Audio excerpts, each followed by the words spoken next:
Tonight in the Farmtruck fish fry, a nice serving of some catfish kamai. With corn on the side.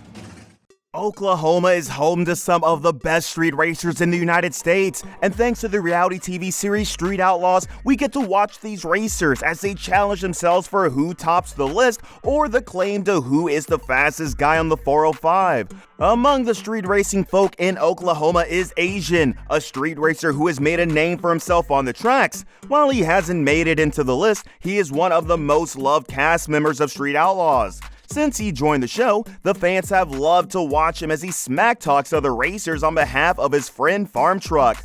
This duo is so entertaining that the fans are clamoring to see them do something of their own. But let's find out what has happened to AZN since he joined the cast of Street Outlaws. Stack them deep and sell them cheap. AZN's journey began on August 3rd, 1981, under the name of Jeff Bonnet. Hailing from the heartland of Oklahoma, he was raised by his mother, Matsu Bonnet, who was born in Taiwan, and his father, Dennis Bonnet, an American who proudly served in the U.S. Army. Adding to the vibrant tapestry of his family, AZN is blessed with an older sister named Brenda Bonnet. Growing up in Oklahoma, AZN was influenced by street racing culture, and while he was in high school, he got his first car. The car was a 1964 Chevy 2 Nova. He bought it for $2,800 with the help of his father and a promise to pay it back. As a student with no real job, Jeff found an unconventional way to repay his father. He would leave messages for house owners asking if they needed a safety measure to locate their house in case a fire broke out. Jeff would put a note in their box stressing that his offer would help the fire department easily find their houses if it ever caught on fire. If they agreed, he would paint their house address on the curb and get paid for it. Even his method of receiving payment was unconventional. The house owners would leave the money in the envelope in which the initial note was sent, and Jeff would drop by the houses and pick up the envelope with his payment. Well, that shows how much AZN was passionate about his 1964 Chevy 2 Nova, as he was willing to do whatever it took to keep his dream. AZN's deep obsession with his beloved Chevy Nova fueled his passion and played a pivotal role in shaping his future path. In an interview, AZN spoke about how the car changed his life. "This car taught me what I wanted to do with cars for the rest of my life, and that was to make them as fast as I could handle and keep upgrading them to make them go faster. So I learned how to drive it and kept improving the vehicle's potential to be my skill set." AZN was taught how to drive this Nova by his father, Dennis. The two spent time working on the Chevy together and swapped the engine for a V8. In an interview, AZN spoke about that time with his father. He said, "He was a horrible teacher, to be honest with you, because he feared my driving, which was probably horrible at the time, and so he did more yelling than teaching. But in the end, I did learn how to drive appropriately through his aggression. But yeah, he taught me how to drive. He didn't teach me how to drive like I drive now." Unfortunately for AZN, he had to deal with personal tragedy very early in his life. He lost his mother to cancer when he was 16, and his father Dennis passed on in 2001 due to a defective heart valve. For many, this would have meant the end of their passion for cars, but not for AZN. After Dennis passed away, AZN turned to street racing, and there he met Sean Farmtruck Wheatley.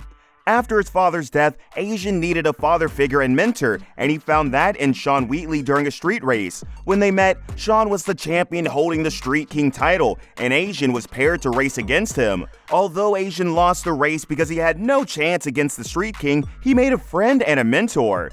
Right after the race, AZN and Farmtruck hit things off. The duo started working on car builds together after Farmtruck showed AZN the setup on the seats and pickup he won the race with. They eventually started participating in races as a team and grew to be formidable on the track. AZN credits Farmtruck for teaching him the ropes of racing and honing his mechanical skills. Under Sean Wheatley's mentorship, AZN grew to become a respected racer on the streets of Oklahoma, and he was eventually asked to join Discovery Channel's Street Outlaws. AZN joined the show in 2013 as a friend and partner to Sean Wheatley, Farmtruck, and has been on the show since then. Together, formed the team known as the Farmtruck and AZN, and have grown to be well loved by the viewers of Street Outlaws. Because these two have been longtime friends before appearing on the show, Farmtruck and AZN have an on-screen chemistry that other cast members of Street Outlaws cannot replicate. The viewers love their on-screen antics, and most usually come with the caption, "Don't try this at home." Witnessing the on-screen chemistry between Farmtruck and AZN, Discovery Channel decided to seize the opportunity to showcase their remarkable partnership. But there might be another reason why AZN and Farmtruck are getting their own show. If you're an ardent follower of Street Outlaws, you may have noticed that Farmtruck and AZN have been slowly excluded from the original Street Outlaws. If you haven't noticed, well, now you know. This is something that hasn't been spoken about on the show or by the producers, but Farmtruck and AZN have admitted that the programmers do not want them present at race night. We knew that we weren't wanted at race night. While some fans may blame it on politics, Farmtruck and AZN actually know why they're not wanted on the 405. They're tagged to be the weird and slow guys, but for a good reason. Okay, we can be a little transparent. We weren't wanted at race night. That's true. We weren't. We were not. They did not want us out there. We're the weird guys, and we're the slow guys. That's right. You see, every racer on Street Outlaws wants to win, and they build their cars for that specific purpose. We're talking about humongous engines sheltered in extra lightweight fiberglass or carbon fiber bodies. Unlike everyone else on Street Outlaws, Farmtruck and AZN have a different philosophy when making their car builds. They don't just make their builds into drag monsters by trying every weight-saving measure in the book. They build their cars from daily drivers and try as much as possible to make them just as fast a race car without it having to look like one. However, having their builds unique in this special way means they're heavier and cannot compete with other racers on the track. The 405 is about winning. If you can't do that, there's no place for you. Farmtruck and AZN became so uncompetitive that other racers began to see them as an automatic Bring loss. our cars, we weren't wanted. Well, it came down to winning for the 405. And some people thought that we were an automatic loss. Yeah. If you have always wondered why Farmtruck and AZN could never make it into the list, now you know why. They just weren't building cars that were fast enough to compete on the main show.